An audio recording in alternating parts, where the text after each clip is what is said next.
अपना नाम बोलिए। मेरा नाम रमेश तिवारी, मैं उत्तर प्रदेश देवरिया जिला का रहने वाला नोनापार गांव है मेरा। और मेरे को नोनापार गांव में लकवा की बीमारी हुई थी। उसके बाद मैं गोरखपुर गया, गोरखपुर में नहीं ठीक हुआ तो फिर मैं वहाँ से अहमदाबाद भागा। अहमदाबाद में नहीं ठीक हुआ तो उसके बाद ही मैं कई जगह गया, लेकिन उसके बाद फिर मेरे को कहीं नहीं मिला, तो कोई रिजल्ट नहीं मिला। तो फिर मैं बाबा का वो देखा वीडियो, तो उसके बाद फिर मैं यहाँ एकदम मन में इच्छा कि नहीं अब चलो वहीं पर जो भी होगा तो होगा, इसके लिए मैं यहाँ आया हूँ। कब से है, कब से था ये मेरे को 3 साल हो गया। अच्छा, 2020 में हुआ था, जून के महीने में। थोड़ा सा कहाँ पर है, किस साइड में है, तो दिखा देंगे किस साइड? ये लेफ्ट साइड में है, हाथ पाँव दोनों। हाथ पर दोनों में? हाँ, दोनों काम नहीं करता है। पहले वाला पेशेंट और वो वाला दोनों अलग अलग चित्र है। तो इलाज के बाद कैसा लग रहा है उनका? बढ़िया लगा, बहुत बढ़िया लगा। तो हाथ ऐसा है बहुत बढ़िया। हाथ में पूरा ढीला हो गया है, देखिए पूरा ढीली ढीला हो गई। ठीक, चलिए। मेरे YouTube के प्रिय दर्शकों, मैं कुछ विलम्ब से आपको ये वीडियो देने जा रहा हूँ। ये सब्जेक्ट बेस्ड वीडियो है। एक प्रश्न है जो मेरे बालक ने मुझसे किया और मैंने उस प्रश्न का जवाब देने का कोशिश किया। दुनिया में हर आदमी चिंतन कर सकता है, तो मेरे बच्चे का भी धन्यवाद दूंगा, बच्चे को भी धन्यवाद दूंगा कि ऐसा क्वेश्चन उसके मस्तिष्क में आया। ऐसे होता है लकवा, ऐसे होता है लकवा, प्रश्न का पहला भाग है। दूसरा भाग है, यह जानिए कि बचने के सबसे अच्छे उपाय क्या हैं। ये प्रश्न है, बहुत अच्छा प्रश्न है। देखो, हम लोग जो जीते हैं जिंदगी, उसमें 2 भाग है। एक भाग हम लोग नई व्यवस्था को जोड़ते हैं और एक भाग है पुरानी व्यवस्था बनी हुई है। इस प्रश्न पर बहुतों ने विचार किया होगा, अलग अलग तरह के शब्दों से प्रश्न आए होंगे और उस पर विचार किया होगा। तो मेरा कहना है कि जो व्यवस्था बना हुआ है, पूर्व व्यवस्था है कि लकवा न हो, वात की प्रकोप न हो, वायु का प्रकोप बदन में न हो, इसके लिए हमारे यहाँ भारत में 4 व्यवस्थाएं थी। पहला व्यवस्था था कि आत्मचिंतन करने का एक समय निकाला जाए, जिसको ध्यान बोला जाता था। ये मेरी व्यवस्था है, मेरी भारतीय व्यवस्था है, जिसमें बताया गया कि पैरालिसिस को बचने के लिए आदमी को आत्मचिंतन ध्यान करना चाहिए। और उसमें क्या होता है, आत्मचिंतन में क्या होता है और ध्यान में क्या होता है। ध्यान में जो बातें बहुत ज़्यादा बर्डन बना रही है, लोड बना रही है, उसको आदमी हटाता है। ये व्यवस्था है ध्यान। माने किसी प्रोग्राम को डिलीट करता है। और चिंतन का मतलब हुआ वह किसी भी विषय को सिंक्रोनाइज करता है, शॉर्ट में ले आता है, इसको चिंतन कहते हैं। इससे क्या होता था कि बीपी की समस्या जो थी, ब्लड के प्रेशर की समस्या, वो खत्म हो जाती थी। ये हमारे यहाँ की पूर्व व्यवस्था है भाई, ये ऋषियों ने दी थी। दूसरी व्यवस्था थी ताप का सही संचार। बॉडी में, बॉडी एक मशीन है, हमने बताया, इसका सर्विस होना चाहिए। तो हम लोगों ने अपने सर्विस की क्रिया को खो दिया है। इसके लिए व्यवस्था थी ताप का सही संचार के लिए कि हम लोग मड स्नान करते थे। मड स्नान का मतलब खेतों से मिट्टी ला करके उसको हम फुलाते थे, भिगोते थे और भिगो करके पूरे बदन में लगाते थे, और लगाने के बाद जब सूख जाता था तो नहाते थे। अगर मान लो ये व्यवस्था में किसी तरह की बाधा आई तो उसके लिए व्यवस्था था कि अखाड़े में जाकर सूखी हुई मिट्टी पूरे बदन में लगाते थे। आज तक सुने हैं किसी पहलवान को लकवा लग गया? नहीं लगता, चूंकि वो अर्थव्यवस्था में थी, वो पृथ्वी की व्यवस्था में रहता था और एक जल की व्यवस्था में रहता था। तो हम लोगों ने मड स्नान की बात कही थी और ये हमारी परंपरागत ऋषिगत प्रणाली में जुड़ा हुआ भाग था। दूसरी बात थी जल व्यवस्था। जल व्यवस्था में था कि हम गंगा नहाएंगे, दरिया नहाएंगे, समंदर नहाएंगे, तालाब नहाएंगे, ये एक व्यवस्था थी। वो भी वस्त्र पहन के नहाएंगे, निर्वस्त्र होके नहीं नहाएंगे। गंगा में जाएंगे तो सूती वस्त्र पूरे बदन में लपेटेंगे, लपेटकर पहले जल को छुएंगे और प्रणाम करेंगे।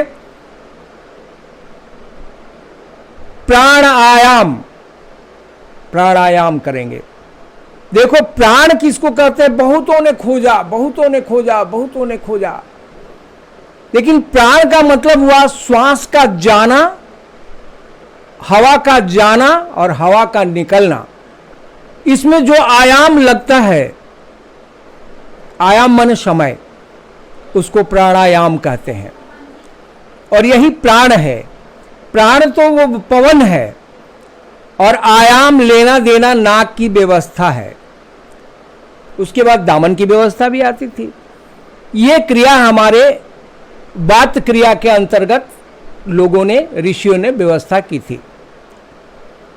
तो जल में जाने के पहले हम वस्त्र को भिंगाकर निचोड़ लेते थे, निचोड़ के पहनते थे और पहन करके जल को प्रणाम करते थे और पहले चरण को छुआते थे, उसके बाद जल में जाते थे और जल में खड़ा होते थे।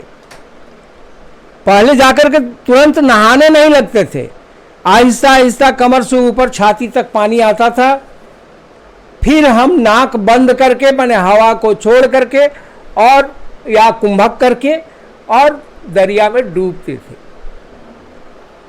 चरण उसके स्थिर होते थे, भाव उसके एकदम सौम्य होते थे और उसी जल में खड़ा होकर कितना देर रहना चाहिए, इसके लिए वो एक नियम बनाया गया था कि जल में खड़ा होकर के जल अंजुल में लेकर और सूर्य की तरफ मुंह करके और जल देना।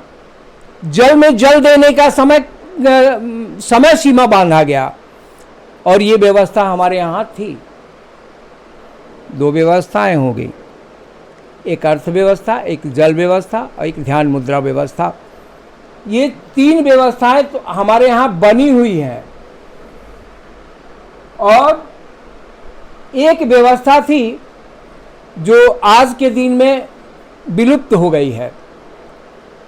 पहले हम लोग लकड़ी का खड़ाऊ पहनते थे, लकड़ी का खड़ाऊ पहनते थे।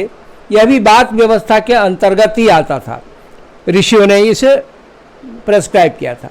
तो जो लकड़ी का खड़ाऊ पहनते थे, तो लकड़ी का खड़ाऊ जब एड़ी में लगता था तो एक आवाज़ आता था जिससे उनसे छोटे लोग जो घर में बैठे रहते थे वो हट जाते थे और केवल वही आते थे। माने ज़्यादा लोगों के भीड़ भाड़ में जाने से बचने की क्रिया है ये। ज़्यादा लोगों की बीच में जा कर के बहुत सारे बातों का तू मैं करने से बढ़िया है ये व्यवस्था लगाया गया था, अलार्म व्यवस्था, ताकि लोग हट के काम करें। और वो बुजुर्ग आदमी को आहार दिया जाता था, वो ज़्यादा चिंतन पूर्ण व्यक्ति होता था, वो फिर बाहर निकल जाता था, फिर बहु बच्चे जो बैठते थे। और किसी के साथ बहुत ज़्यादा रहने को नहीं बोला जाता था। अगर कोई बैठता भी था तो खाट पर नहीं बैठता था, वो चरण में बैठता था और उस बुजुर्ग से एक ज्ञान लेता था। यह भी बीपी को कम करने का तरीका बनाया गया था ताकि बहुत सारे झंझट को साथ न लिया जाए। इसको बोलते हैं विसर्जन, माने एनर्जी विसर्जन है, एनर्जी विसर्जन की व्यवस्था थी। तो लकवा इसलिए लगता है कि इन चारों व्यवस्थाओं को हम लोगों ने खो दिया, चारों व्यवस्थाएं हमारी खो गई। और आज के दिन हम लोग बहुओं के साथ बैठ के खाते हैं, बेटों के साथ बैठ के खाते हैं, सबके साथ कहते हैं, बड़े सौहार्द से रहते हैं। सौहार्द से नहीं, वहाँ बहुत तरह की बातें आ जाती हैं और बातें आने के बाद एक बुजुर्ग आदमी को या एक उम्रदार आदमी को बहुत सारी बातें लगती है और वो ईगो में बहुत देर तक चिंतन में रहती है, जो बीपी को बढ़ा देती है और हाइपर टेंशन में चला जाता है और वो आदमी फिर कोमा में चला जाता है। इसको बचने के लिए ये व्यवस्था बनाई गई थी। और अब इसको हम आधुनिक युग में लाते हैं, जिस पर हमारा अपना ख्याल है। पहला ख्याल है कि हम उतने ही विषय को लें जितने विषय में हम काम कर सकें।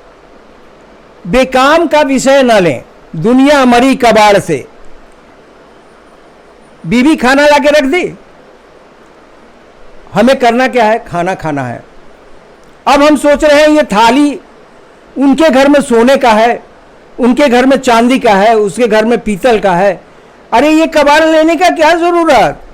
उसका रोटी ऐसा है, उसका रोटी ऐसा है, उसका रोटी ऐसा है, उसकी बीवी ऐसी है, उसका साड़ी ऐसा है, उसका गाड़ी ऐसा है। ये सारे चिंतनों को लेने से क्या होगा जरा बताओ? ये तो एक खाली घर में दुनिया भर का सामान भर दिया, उसी घर में घुस रहे हैं। घुस रहे हैं तो गिरेंगे, चोट लगेगी, फिर वही होगा जो आज के युग में बहुत सारे लोगों को होता है। तो जो कार्य आपको जिस रूप में करना था उसी रूप में करने की क्रिया को आप लीजिए, ज्यादा सोचने की क्रिया को न लीजिए। ये मेरा पहला ध्यान का काम है। आहार जो है, आहार को लेने की क्रिया में भी बहुत सारी बातें जुड़ी हुई है जो इंडियन पद्धति में है, और हम उसको बताते हैं कि कभी भी आहार लेना हो तो खड़ा खड़ा न लें, बैठ कर लें। मन शांत हो तब आहार लेना सुपाच्य होता है, और मन अशांत हो तब आहार लेना कुपाच्य होता है। तो कुपाच्य अन्न वायु बहुत ज़्यादा प्रोड्यूस करता है और सुपाच्य अन्न वायु कम प्रोड्यूस करता है, स्थान ग्रहण कर लेता है और जल को लेकर बाहर निकल लेता है। ये क्रिया है। तो इस क्रिया में हम बोलते हैं कि कभी भी ज़्यादा विषय को न सोचा करें, कम से कम विषय को सोचा करें। ध्यान करने की क्रिया जहां तक है, ध्यान के लिए समय निकालने की जरूरत नहीं है। ध्यान तो कहीं भी किया जा सकता है। ध्यान एक मस्तिष्क में विशेष नाड़ी है, जो नाड़ी किसी चीज को सोखती है, उस नाड़ी को एक्टिवेट करने की क्रिया को हम लोग ध्यान कहते हैं। तो ध्यान अपने आत्मा की ओर सोचो, पराये की आत्मा की ओर न सोचो। अपनी आत्मा, स्व आत्मा की ओर सोचो, स्व कार्य की ओर सोचो, स्व स्वास्थ्य की ओर सोचो, स्व निधि की ओर सोचो, स्व पर्यावरण की ओर सोचो। ऐसा अगर आप करने लगेंगे तो ध्यान की ओर जाने लगेंगे। ये मेरा पहला विषय था, जिस विषय पर मेरा पहला विचार था। अब है कि चिंतन को विकृत होने से जब रोक लेंगे तो ध्यान की ओर मन जाने लगेगा और आप कभी भी बीपी में नहीं आएंगे।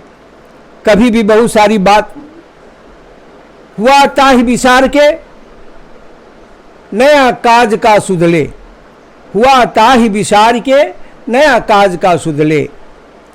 ये सुधामृत पियो भाई, आगे अच्छे जीवन जियो भाई। ये मेरा पहला विकृत था, ध्यान पर मेरा बात था। और गलत टेम्परेचर के लिए गंगा न नहाए तो गढ़ही नहा ले। ये मेरा एक लाइन है कि गंगा न नहाए तो गढ़ही नहा ले, घर ही में एक टब मंगा ले। टब में पानी भर के और पाँव को बाहर कर दो और धड़ को बाहर कर दो, और सबसे गर्म होने वाला भाग है वो नाल है। नाल को और कमर को पानी में डुबोकर और कुचालक वस्तु पर अपने चरण को रखकर और एक कपड़ा ले लो जो न्यूट्रल हो, दाहिने तरफ से बाएं तरफ नाभ को धो। यह क्रिया करना मतलब गंगा नहाने के बराबर ही है। यह क्रिया लुई कूने साहब का दिया हुआ है। लेकिन लुई कुने साहब इतना बढ़िया से एक्सप्लेन नहीं किए। उन्होंने बताया कि इसको नहाने से ये लाभ होता है। ये आज किसको फुर्सत है गंगा नहाने का? गंगा भी प्रदूषित हो गई, उसको साफ करने की बात आने लगी। मन को इतना प्रदूषित करोगे तो जिंदा रहना मुश्किल हो जाएगा। अपने पर्यावरण को अपने देखो भाई। तो गंगा न नहाए गढ़ही नहाए, एक टब मंगा लो और उसी में दामन के मध्य भाग को डुबाकर और आराम से दाहिने से बाएं की तरफ धोया करो। अगर तुमने 5 मिनट या 7 मिनट टाइम दिया तो हमारे समझ से तुम देव हो जाओगे, देव हो जाओगे, देव, जहां मृत्यु नहीं होती देवलोक में। तुम खेत पटाने तो सीखो, अपने दामन को शीतल रखने तो सीखो। यह है गलत टेम्परेचर। अब नहाने की क्रिया में हमने थोड़ी सी एक अपनी विचार दी। एक कपड़े को अपने साथ 2.5 मीटर कपड़े को रखा जाए और उसको पानी में भिगो कर रात भर रखा जाए, सवेरे उसे निचोड़ा जाए और निचोड़ कर उसे ओढ़ लिया जाए, ओढ़ कर 2 मिनट घूमा जाए। घूमने के बाद स्नान व्यवस्था की जो जगह है उस पर बैठा जाए और एक आदमी या अपने ललाट पे हाथ रख के आँख के तरफ के भाग को तोप लिया जाए और लोटे में पानी भरकर जैसे शिव पर जल चढ़ाते हैं वैसे जीव पर जल चढ़ाने की बात आती है, वही ब्रह्मरंध्र पे।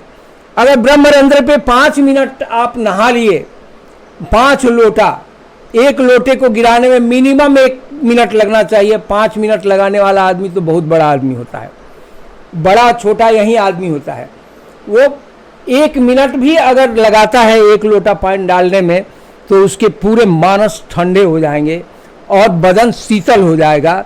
जो ही मानस पर जब आप पानी डालोगे, जब ब्रह्मरंध्र पर पानी डालोगे तो आपका पीठ का भाग गर्म हो जाएगा और जब पीठ का भाग गर्म हो जाएगा मतलब सर का टेम्परेचर जो था, जो विशेष विचारों का टेम्परेचर जो था वह आपका डिलीट होने लगेगा और पीठ में आ जाएगा और पीठ में आने से आपका डाइजेशन सिस्टम खराब होने लगेगा।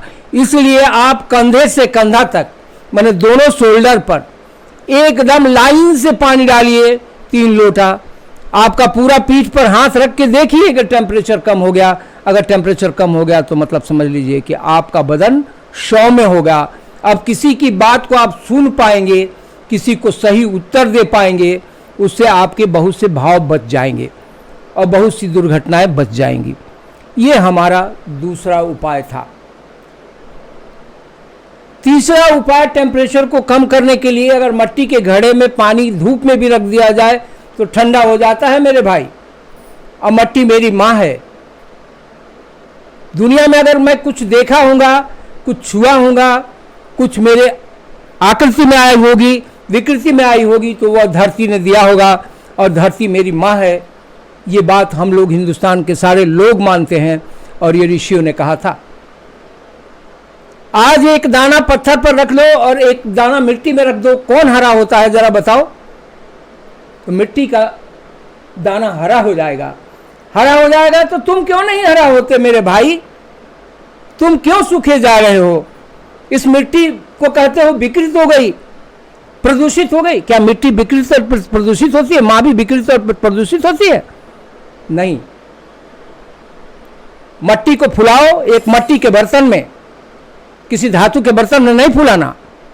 और फुलाने के बाद रात भर भीगा हुआ मिट्टी पूरे बदन में सर से लेकर पांव तक लगाओ और लगाने के बाद सूरज को बोलो कि सूरज इसके अंदर जितना भी चीज हो, जितना भी कुव्यवस्था हो, कुमाल हो, गैर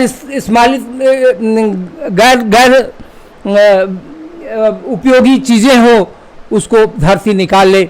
वो धरती आहिस्ता आहिस्ता सोख लेगी और सोख करके तुम्हें स्वस्थ कर देगी, हरा कर देगी। सूखने दो, सूख जाती है तब नहाओ। मैं हर आदमी को बोलता हूं कि ये मिट्टी एक ऐसी चीज है जो ने इसने दुनिया की सफाई की। ना जाने किस युग से ये दुनिया आ रहा है, कितने लोग पैदा हुए, सब मरे और मरने के बाद उनकी आज अस्थि तक नहीं है, सारे को खा गई। तो तुम्हारा दुख कितना बड़ा है जो नहीं खा सकती? एक बार खिलाने की कोशिश तो करो। तुम दैव्य मूर्ति हो जाओगे अगर मिट्टी से नहाने लगोगे।